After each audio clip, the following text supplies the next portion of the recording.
எத்தனை சாமி வந்ததையா, இது எந்தெந்த சாமி தந்ததையா, எத்தனை பாட்ட சொன்னதையா, அத சுத்துற பூமி கண்டதையா, அடிச்சு வீசும் காத்துலையும் அந்த தகப்பனாச சுத்துதையா,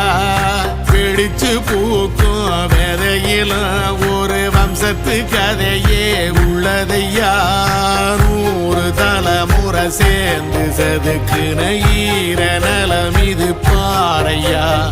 வாழும் வரையிலும் நீயும் விதைக்கிற கடமை இருக்கு கேளையா, கோடி விளக்காயேந்தி கிடந்த வீடும் இருண்டது ஏனையா, மாட விளக்கா நீயும் வரத்தான் வீடும் ஏங்கி நிக்குதையா, எத்தனை